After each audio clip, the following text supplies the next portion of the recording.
Thank you all for joining today's program. Mr. Oraka, you are welcome to today's discussion. Mr. Sani is joining us all the way from the city of Kano. Thank you for joining us today. You're welcome.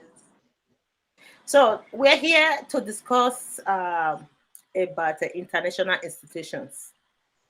Why? So there's a debate around whether or not Nigeria can exist on its own without the intervention of the UN and other international institutions. So, Mr. Uraka, what will you say about this comment? Okay, thank you very much. You see, I am somebody, like everybody knows, I have spent over 55 years living in the North.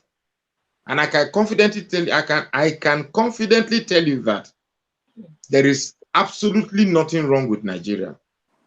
The youths who are born in the 80s, born mid-70s, born in 2000, where politicians have employed the instruments of religious division and ethnic divisions, are the ones who say that Nigeria cannot work. Mr. Sani here will attest to me that sometimes in the 70s, early 70s, there was really no problem. I was born in number SS5, GBR Road, in Tuduwada, in Kaduna State. And in that place, it was the heart. I was born in the heart of Hausa people, the very, very heart of Hausa people. I didn't know what was Muslim. I didn't know what was Christian. I didn't know what was North. I didn't know what was South. I lived with them peacefully. You understand me? I lived with them so peacefully. I never had any problem with them. But as time went on, this religion, particularly religion first before ethnicity, came in. And the sudden greed for power. And let me tell you something. This greed for power to remain in certain place, it's tripodal in nature. The Fulanis or their Hausa counterparts want power to remain in the north. The Yorubas also want power to remain in the southwest. The east want power to come back to the east. So it's a tripodal thing. But the truth here is this. This whole idea of international organization coming to solve Nigeria's problem with the guys that Nigeria cannot solve its problem, it's all because Mr. Akwajewe introduced that idea. In the last program, I deliberately left the program because you cannot bring people who have left the country 25 years to begin to talk about Nigeria.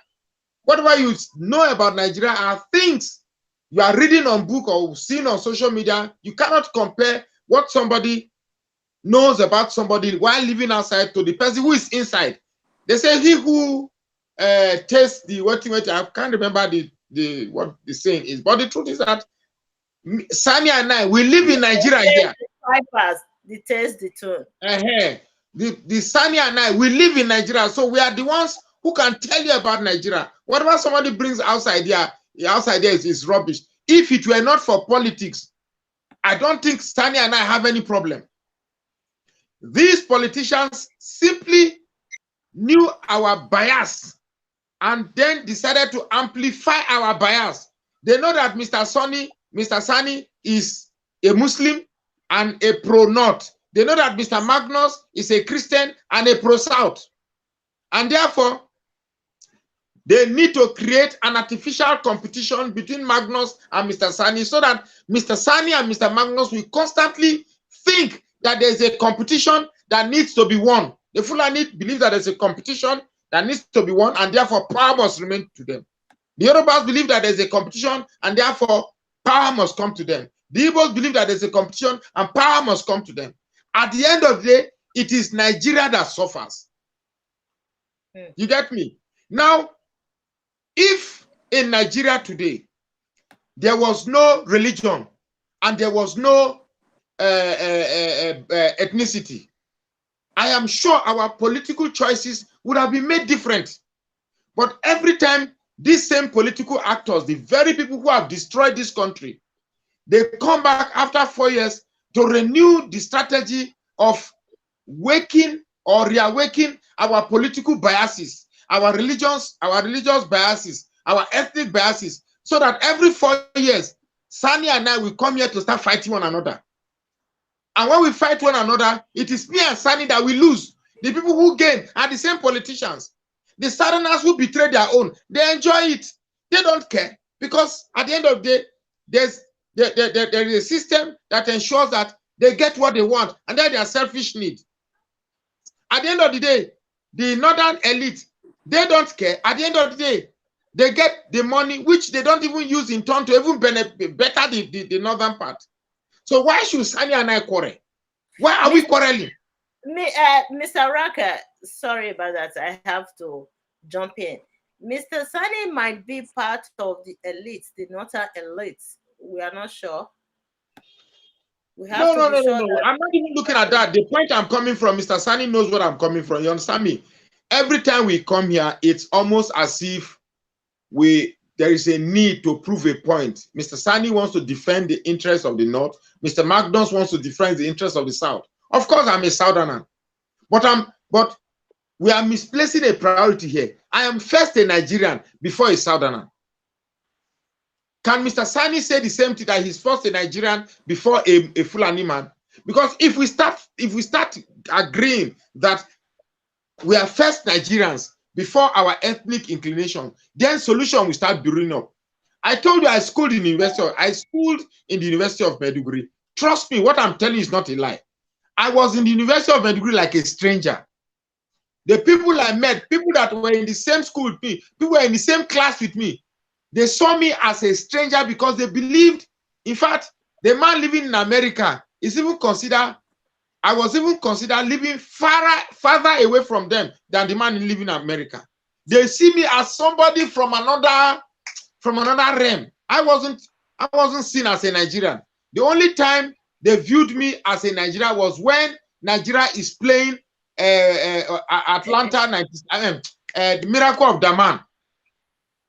That was when I was seen. But I am not blaming the North. The South is also guilty of this thing.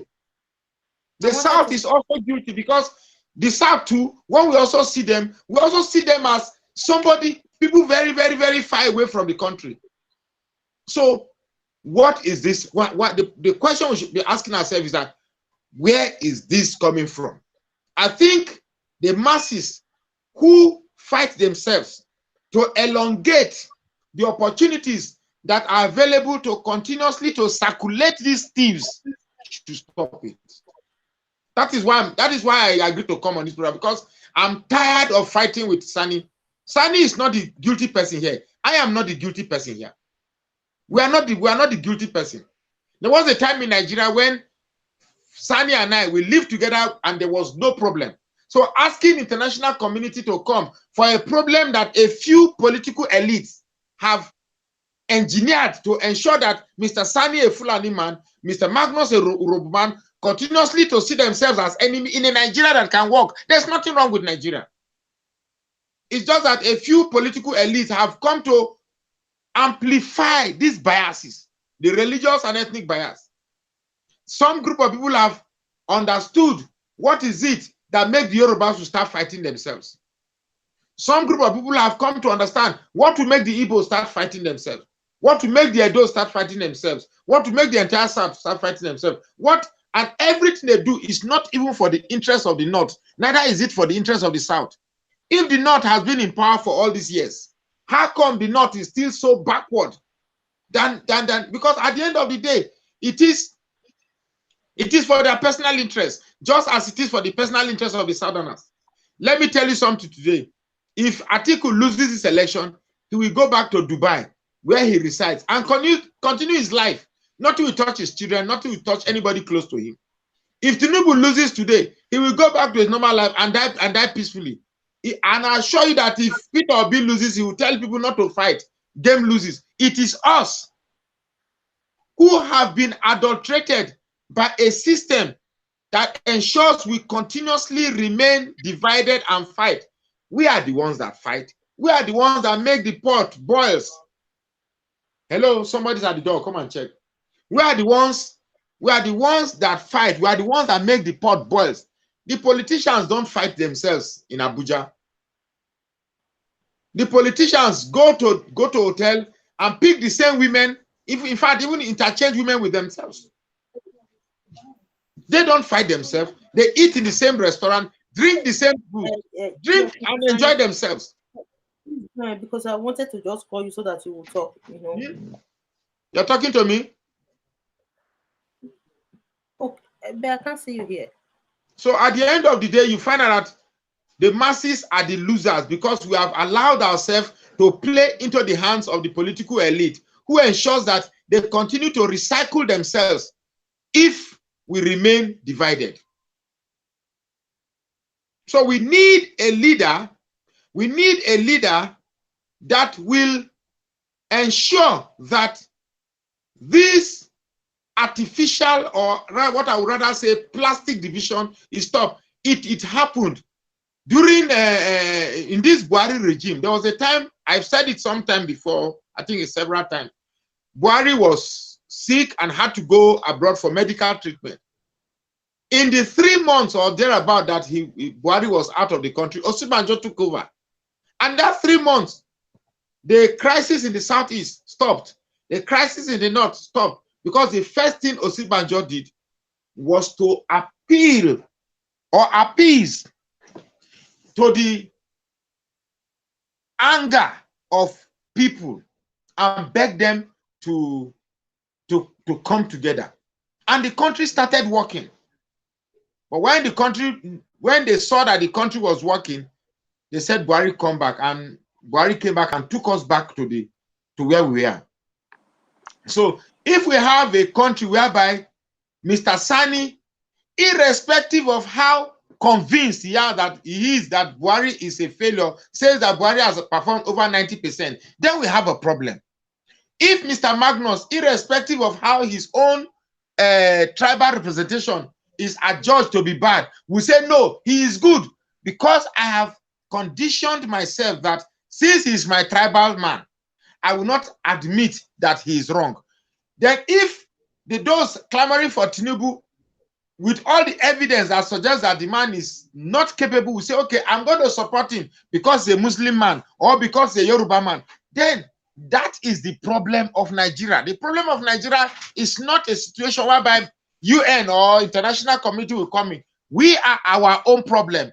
We can solve it. We just need to come together. I'm sure there are Fulanis, there are Hausas, there are Urobos, there are Yorubas, there are Ijos, there are Edos, there are Biroms that wants to come to a round table and say, okay, let us discuss how this country will work. But the elite who have benefited from the chaos and the corrupt system will never allow these things to happen. I don't think I have a problem with Mr. Sani. And I'm also sure that Mr. Sani doesn't have a problem with me. All we need is for those who want Nigeria to work to come together and allow Nigeria to work. Thank you, Mr. Oraka. And Mr. Sani is here. Let's allow him to say something. Mr. Sani, go ahead, sir. Sorry about that. The network. Madam Nepe and Mr. Oraka. If I understand, I can't hear you. The topic of discussion is that whether we need Mr. Oraka, let's hear from him. He's about to say something. I can't hear him. He said he cannot hear you, Mr. Sani. But okay, I'm talking loud. You can hear me yourself. Oh, I can't do anything more than that. Maybe I can hear Mr. Sani though. Okay. There's a recorder. You hear it later. Yeah, please. Right. So he's trying to use we are talking about whether we need intervention, external intervention in the country because of election. If I got the topic right. Yes. Well, about the election, I would say no, because we need maybe what they call observers, international observers.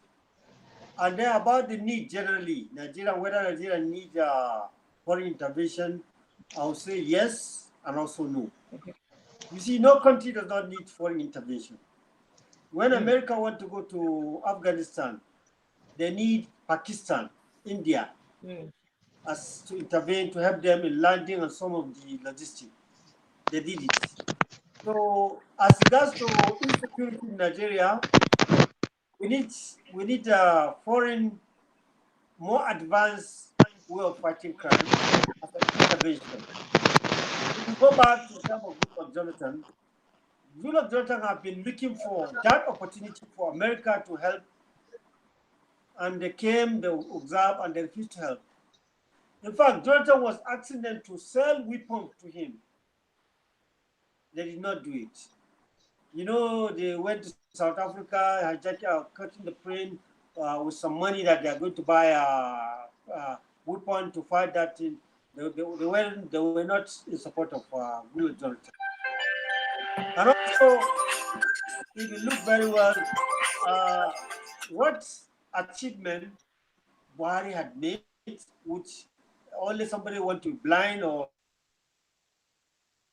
just hate or some other things, with the reputation of Buhari International, we're able to buy many weapons from America across the world.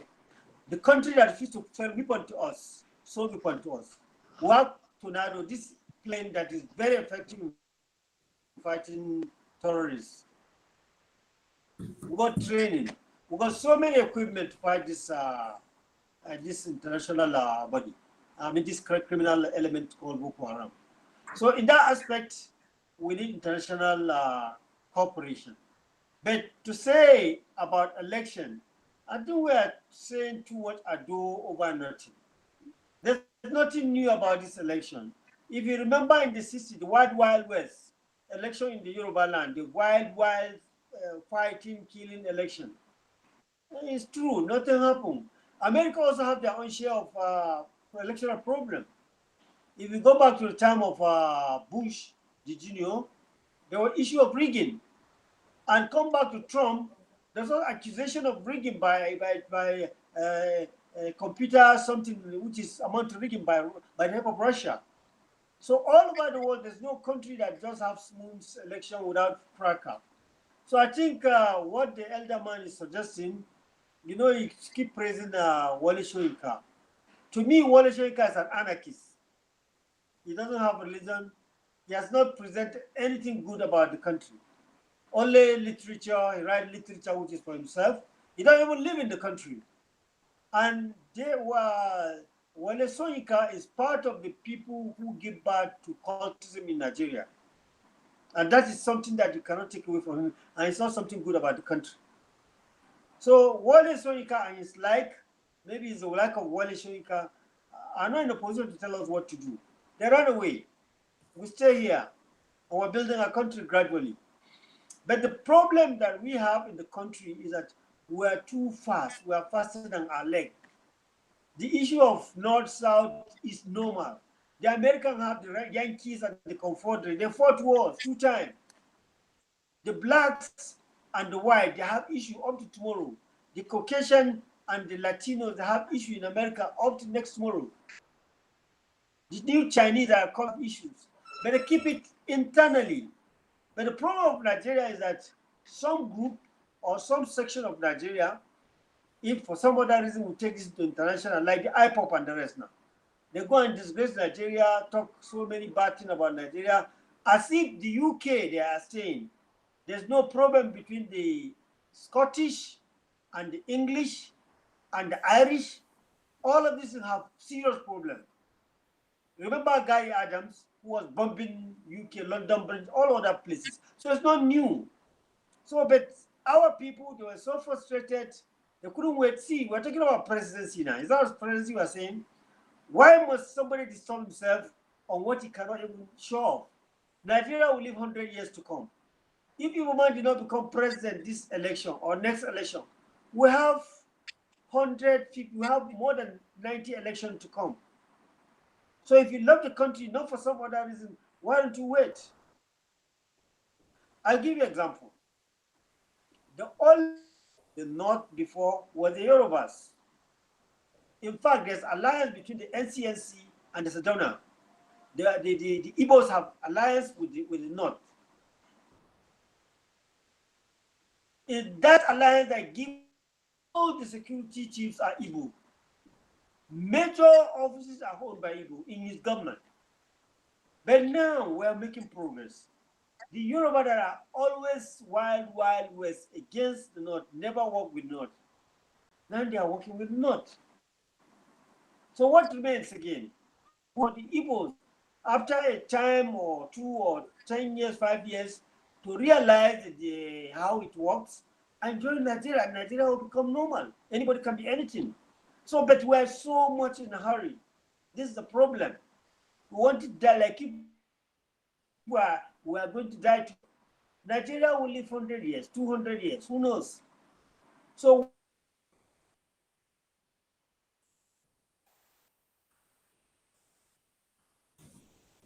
why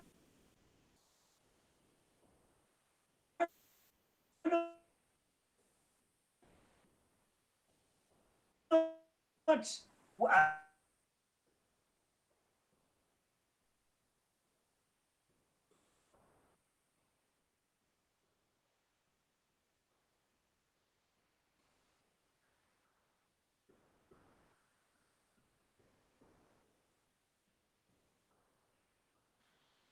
Uh, um, hello, hello.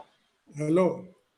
Yes, thank you, sir. You were able to join. Wow, At last. At interesting. last. Thank Yeah. you, thank you, thank Thank you. you. Thank you. Miss, I know that Mr. Sani network is not always stable. At least he was able to say something, which is good. You heard that, sir. I think you were here throughout when Mr. Sani was talking, sir. No, Mr. Akujiri. just the later part of it that I heard. I would like to comment on some of the things I heard him saying. You see, people are aggrieved in the country because the country is not working. Mm, As I said in our last meeting when I was with you, mm, here in the Gambia where I live, people look up to Nigeria as a source of hope, as a liberator of the black man from backwardness. They are saying that the kind of resources we have is unprecedented in the history of Africa, but we are unable to get ourselves organized. You see, it is the same set of people who have been governing the country since independence that are still there. The country is not working. The gentleman who has just spoken seemed not to realize that the country is not working. People are going to the moon and coming back, making use of their brains. But here we are talking about open grazing. mm. That is not what we are here for. And Electricity. We still don't have steady electricity look, in Nigeria. let me make some points. Look, if you want electricity, you have to buy a generator. If you want water, you have to drill borehole. If you want good education, you go to private schools. If you want justice, you need to take a good lawyer or you see a judge at home. I mean, what exactly is the government of Nigeria doing? And this is a country that sells about 2.5 million barrels of crude oil every day. What is the money for? This is the question people are asking. People are dying. You are telling us that we are making progress. We should be patient. Patient for what? When my father was alive, he was telling us, oh, tomorrow will be better. This year's budget is a budget of hope. Tomorrow will be okay. Now, he lived all his life on hope, and the hope never materialized. I've started living on hope since he died, and nothing is happening. My children will also come, and in fact, they've come now, living on hope. For how long should we as a people keep on living on hope? Meanwhile, the so-called ruling class in the country, their children go on holidays to Rome, Amsterdam, and what have you, on federal government executive jets. So what kind of country is that? This is the point we are making. People are dying. You are telling us, live on hope. Now, look, in the year 1953, I hope you are hearing me. I hope you are hearing me. Are you hearing me? Oh, Well, Sir, you go ahead. whenever you are talking, keep talking, even though you don't see me on the screen. Just be talking because I'm hearing you. You know, I'm doing a lot of things here. okay, Mr. thank Sun is you. trying to do All it. right, So okay, don't all right. stop. Once you are talking, just be No, talking, the even issue though is I'm not this. on the In the year 1953, Obafemi Awolowo in the West declared free education. That's a universal primary education. screen. People said this thing is not possible. And he insisted that it's possible. And the outcome, we have seen it today, in the whole of Western Nigeria and the former Bender state. Where were the other parts of the country? Why this man had the foresight to send his children to school? Now, they are saying we've not been able to catch up with them. So for that reason, we need to be patient. You cannot pull a whole country down because a set of people refuse to catch up with those who are ahead of them. They are not making any effort. Whenever they show their primary schools, high schools on television, what you see is as if, it's like a pigsty where pigs live. They refuse to develop themselves, and yet they are pulling the whole country down. They are pulling the whole of Africa down. So what manner of in fact, if they are aggrieved, let them be aggrieved. Personally, I believe in one Nigeria. I suggested that international institutions should intervene to stop the next election for a particular reason. The reason is this. Nigeria went to Liberia without UN authorization to normalize situation there. Nigeria went to say this point. Sorry, excuse I'm sorry me, to say, don't interrupt me. Don't interrupt me. okay, Nigeria went to you Liberia. said So it don't last time. interrupt me. Don't interrupt me. I never interrupted you. Nigeria went to Liberia without UN authorization to normalize the situation there. They went to Sierra Leone, they did the same thing. When Idi Amin was in Uganda, Julius Nyerere of Tanzania crossed the Kagera region, the border area, into Tanzania without UN authorization to remove him from power because they felt that he was responsible for a lot of problems in that part of Africa. The issue is this. If Nigeria is unable to put its house together, the UN should declare Nigeria a mandated territory. They should sweep away all, it's arrant nonsense. We cannot just keep on moving backward while the rest of the world are moving forward. Exactly. Black Americans in America, they are looking up to us to address the problem of the 400 years of slavery. We are refusing to do that because the people refuse to see things from the proper perspective. For how long should the black man be a hewer of wood and drawer of water? This is the question. So you see, the issue is that I believe in one Nigeria, but if they are saying that it should be business as usual, you cannot pull me down just because you refuse to come up to my level. I believe in one Nigeria. Nigeria will achieve more when we are together. You intervene in the problem of South Africa. Wow. Who invited you to go to South Africa? You did it on your own.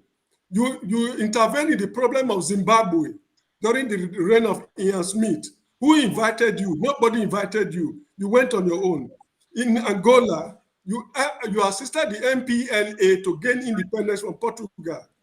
In Guinea-Bissau, you assisted them to gain independence from Guinea-Bissau.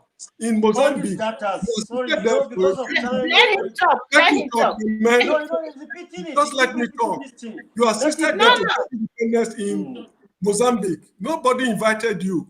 If you, Nigeria, you are making yourself a nuisance to the world, to the extent that your youths are now, messing up the whole world, just because you are a Nigerian, that is arrant nonsense. That cannot continue to continue. Let it go annoying. Thank you. This is Mr. Akwajebe, your comment is one of the best comments I've ever experienced. Nigeria must remain, excuse me, madam, Nigeria must remain as one. Nigeria must remain as one. A group of people who feel that the country belongs to them, pulling the whole country. We cannot tolerate, we are tired of saying we are tired. Nigeria must remain as one, if they like it or not. Right from the beginning, they said they don't believe in Nigeria. During the colonial era, they don't believe in one Nigeria. We are seceding. They call it Araba. Why is it that the same people who were not interested in one Nigeria are now the people carrying guns into churches, killing innocent people? That condition to continue is impossible. Nobody prays for war. The Beninese have a saying that Okoemo say, there's nothing beautiful in war. Thank you, sir. I'm not interested. You see, the Hausa man has never offended me as a person. But as a people, they are suffocating us. They should, they should leave us alone. And responded to Mr. Sani, because you cannot be telling us to be patient. Even your people are being killed. Look at what is going on. IDP camps. How many IDP camps we have in Nigeria right now? You are telling us to be patient, that Nigeria is a young country, that we are seeing. Look at other countries, African countries, what they have done so far. We still don't have steady electricity in Nigeria. Excuse me. Let me tell you something, madam. Madam, let me tell you something. Can you hear me? Yes, sir. Here in the Gambia where I live, you know these Almajiris in the north, they used to be here in the Gambia. When Yahya Jammeh came to office in 1994, he passed an order that he don't want to see any child begging along the streets of the Gambia anymore. From 1994 up to today, you cannot see one child in the Gambia begging. I hope you are getting me. Now, these are also Muslims, like the Muslims in the north. So what is so special about the Nigerian Muslims? And it is these Almajiris who are creating the problems. These are the people they give the guns to kill innocent people. So we are tired of saying we are tired. Look, Nigeria today is made up of two sets of people. One set are those who are racing to the moon. They want to go to the moon. They want to go to outer space to look for alternative homes. There is another set who is racing to Afghanistan. Please, I want to talk now. I beg. Now, I really need to talk. Yes, sir. Let Mr. Oraka talk. Mr. Oraka, go ahead, sir. See, when I started my opening statement, I wanted to be diplomatic, hoping that Mr. Sani will cue in. You understand me? But when he started by praising Buhari. I got angry. I left. My wife now said, Haba, why? Because I'm a very temperamental person. My wife said, no, please, just go back and continue the gist. So I came back and logged in again. You see, I'm also happy that Mr. Akpojere is now a different person from the first person that came. Very different from your comment now. You see, I'm happy. I'm very, very, very happy that I introduced Mr. Sani to a lot of you. I introduced Mr. Sani because if I didn't introduce Mr. Sani to a lot of you will still have been looking at this Nigerian issue from textbook. Now, since Mr. Sani started with President Buhari, I wanted to come to let Mr. Raka talk. Let him finish first. My guy, chill now. You guys, I spoke once. You have spoken twice. Mr. Sani has spoken twice. This is my second time. Allow me to enjoy it too now. You get me? So, one thing I noticed with both of you is even Mrs. Nekpe, that you have been with me for a very long time, you still have not come to terms with these people. There is no amount of diplomacy. There is no amount of cajoling. There is no amount of reasoning. You tell Mr. Sani for him to see a Nigerian that says all of us are equal. I started this program by saying that there's no problem between Fulanis and Robo, that we can actually live together. But in responding to what is okay, let him. Okay, then go ahead. Speak. You speak. Go, Mr. Kodebe, show us the picture later. I will tell you, Sardauna, Northern Nigeria did not only give free education. They feed people, they give people salary, they clothe people, they support people, they give job instruction. If your paper finish, you take it to store, the store will bring it up and cut it off. We didn't mention that. That's to tell you it's not up to date or it's just been biased. Number two, is he more advanced than me? He read geography, he said. I read geography. Is he more advanced than me? Even the academics, he only knows himself. Is Edo where he come from? He said we are dragging them backward. Is Edo beneath is more advanced than Kano? Let's say mathematics now. Before Chikobi. Is Chikobi more than Abubakar? In mathematics, he defeated him during the 1979 election. When Awolowo brought Chikobi to solve Shagari brought Iya Abubakar. So what that rubbish of advance? Where are you advanced to? Where? In what sense? In copying white man? Is that what you call advancement? I'm very disappointed with with his mentality. These are the old people who keep this country down. Do you stay and serve your country? I am licensed to practice in UK. I have my license. I pay my license, but I can't be there. I'm building my country. You run away to Gabon, to Gambia. Gambia is not Fulani who are in control. It's not Fulani. What tell me about Fulani in Gambia? You come here and sort of. What happens is that people like Shurashenka who have done nothing to this country, more than negative thing, cultism, bad thing, everything that is bad about university is associated to Wale Soyinka. What has he done? See a Sokoto man, the man who designed the best car in the world, was Jelani. Show me a certain person who is as big as that. You are calling people backward. Who are you to call us backward? Who are you? The issue of Fulani or not Fulani, dominance of every. Go to UK and tell them that white man English is not dominant. It's not dominant over you. Or go to America and tell them Caucasian is not dominant over you. In every society, there is recessive, there is dominant, and it's a power struggle. The fact that you cannot beat him does not mean he shouldn't exist. If we think our own strategy to survival is superior to your own, we're beating you. And we're sorry. We can't apologize for that. You have to come up. That's what they're coming up. If you cannot control people politically, the richest people in this country are from the north. The people who provide more jobs to other non-governmental jobs are the northerner. And you see somebody who cannot stay in his country telling us we're backward. What did he mean by we're backward? What did he mean? So if you look at it, it's just an archaic, old-fashioned mentality that is carrying on. Copying a white man does not make you more advanced. Because that's the line issue. I hope you guys heard that. Yes. That's exactly what we want to hear. That is what Mr. Sani is telling us today. Okay, so, let me respond. Let me respond. A white man to be a civilized person. Let me respond. You have to behave. Listen. When the Civil War ended, Yakubu Gowon, who is the Northerner, said, "No victor, no vanquished."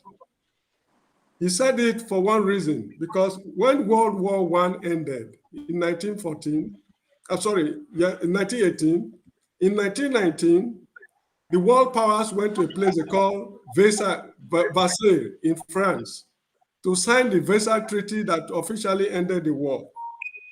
One of the catastrophic mistakes they made during the Versailles Treaty of 1919 was the punishment imposed on Germany. And that punishment was so severe that it resulted in Second World War. Woodrow Wilson, the president of the US then, came up with his 14 points agenda. And most of the points, I don't have the time to read it now, centered on taking care of the interests of minority people in the Ottoman Empire, Eastern Europe, France, and Austria-Hungary, and other states like Serbia, because of what they are going through. This is to avoid the outbreak of another war. That was why it came up with this 14-point agenda. Yakubu Gowon probably, or somebody advised him to follow that route. That's why he declared no victor, no vanquish. But since the Civil War ended, the arrogance that has followed the so-called victors is unquantifiable, to the extent that they take the country as their personal property. They forgot that the whole country teamed up together to fight the Igbos. They took the victory. They became supremely arrogant. And it is that arrogance that has plunged us into the crisis of today. Left to me, the next election should be cancelled. There are two options. Option number one, the so-called National Assembly, which I know they will never do, they should set up an interim government to address the problems of the nation, because a nation in siege cannot conduct a reasonable election. And if that is not workable, The United Nations should declare Nigeria a mandated territory. All this rubbish and nonsense going on, they should sweep them aside because Nigeria is a threat to world peace, the way things are at the moment. Exactly. The Nigeria is a threat to world peace. If not to world peace, but West Africa, look, the population of Nigeria is 200 million. 20% of that is 40 million. Studies have shown that whenever there is war, about 20% of the people are displaced externally. If 20% of Nigerian population should enter West Africa, the whole sub-region will collapse. In the country here where I live, in the Gambia, their population is about 1.8 million. If 500,000 people should come here right now, they cannot provide extra electricity for them. They cannot provide extra pipe-borne water. The streets will be congested, social problems everywhere. There will be no schools for the children. And they just cannot cope because we as Nigerians, we are behaving irresponsibly. That we should not allowed to continue anymore. Quarreling will not solve this problem. Insulting each other will not cause this problem. If you want people to be talking, please keep quiet. Keep your mouth shut. No, don't order me. Keep your rotten mouth shut. Mr. Raka, it's okay. It's okay. Not the that they talk to leave my name I as never a said that you were insulting Benin. Mr. Sunny, You were Mr. Sunny, insulting Edo State. I never insulted you. what you did insulting Edo Why did State. you insult Benin City? You insult all of us in Edo State. Listen, I never listen to me. insulted anybody in Kano, Mr. Sunny. Cannot insult them and get away with it. I never insult Kano people. We are talking about poverty. We are talking about poverty. You start insulting all of us in Edo State. That is unacceptable, Mr. Sunny. We should keep ourselves in a certain level. And this program, I've kept it in a certain standard. And if you cannot maintain that standard, I don't think I will bring it to this program anymore. You cannot come here be raining insults. So Edo State. Do you know Edo State? You can. We are talking about poverty. You went beyond talking about poverty. Saying something else about Edo State. Why can't you rate Edo State with your state since we are talking about poverty? You would have talked about poverty. You cannot be raining insult. Look, I'm from it. I don't play with my Edo people. You better insult only insulting my Edo people. You understand? I'm a proud Edo girl. Everybody knows me. So don't ever. This guy, they don't draw rain. See rain. I get away with it. Those characters, they can insult not and get away with it on your show. If you say someone should not insult your mother, don't insult his mother. Did that insult the people of Kano? I would never do that. I would never insult the people of Kano. We were trying to compare the poverty rate, but you went beyond that, insulting all my Edo people. They are claiming they are one of the wayward people in the country. Wayward, the most backward people in the country, in the south. You don't argue with a fool because people will not know the difference. Madam, let us continue. If he's not ready to, cooperate, if he's not ready to reason. So can I, is it my turn to talk now? Put him off. Madam, put him off. Madam. You keep repeating your anarchical theory. Anarchy. Put him off. Madam, put him off because it's disturbing our viewers. Switch him off and let us continue. More people. Don't for me, I should say they should keep him because it's going to come. Because when I brought Sunny first appeared in my show, I was shocked about his arrogance. See, Mr. Akpojere, in fact, I love you today like crazy. I was Please the first put him off, Madam. For me to continue with this program, put him off. Hello, Mr. Akpojere. The first time today, I love what you did. At least now you see. You see, these people, they've grown beyond assessing them from an intellectual perspective.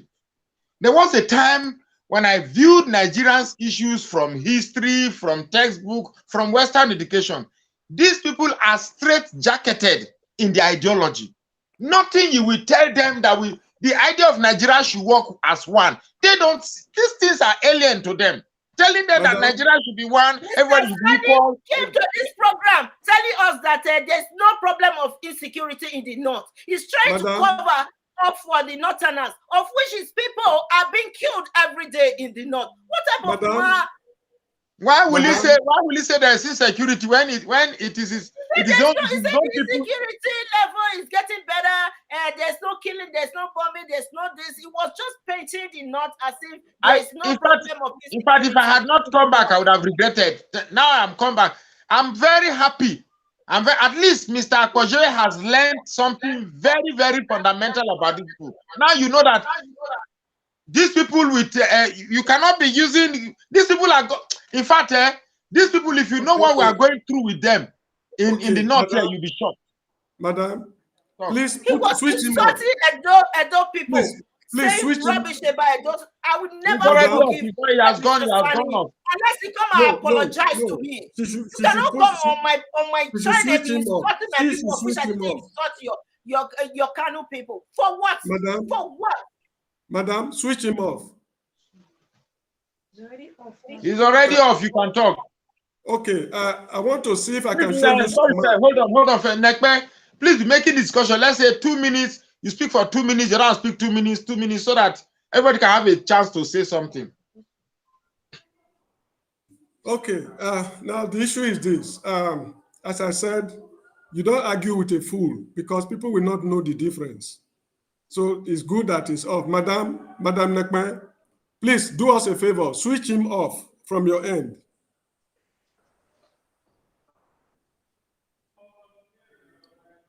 Mr. Sani logged out of this program and is joining the program from Facebook, insulting us again. You can block him now. Block him. That's what I'm saying. Block him. Okay, now let us continue. I want to show you some map. I mean a map. Please, it might take 1 minute for me to put it right. Go ahead, sir. Okay. Where do I do it now? Okay. What are you seeing? Yes. It's almost opening. So it's coming. Let me see here. Can you see it? No, it's here, but it's still not. It's still pending. It's still pending, I would say. Okay. Oh, sorry. Share it the way you did it yesterday. It's not Yes. visible right now. It just appears, but I can't read what is written there. Wait, let me see what I can do. This is window. Mr. Sani, I know that you are watching right now. You offended me so badly. I will be the last person to be really insulted. You see, there was a video I watched yesterday about the spokesperson of NMPP. Do you know why the proposed merger between Peter Obi's Labour Party and Kwankwaso's NMPP didn't work out? Because the idea was that if at all Labour Party and the NMPP are going to merge, Kwankwaso should be president and Peter Obi should be vice. And the reason they gave was that the Igbos are too much in a hurry. They should wait. You know, and maybe after Kwankwaso's 8 years, then they should come. Why are they in a hurry? So you mean from independence to now that Yorubas and Hausas are interchanging power? An Igbo man to declare interest for presidency is being too much in a hurry. No, excuse me.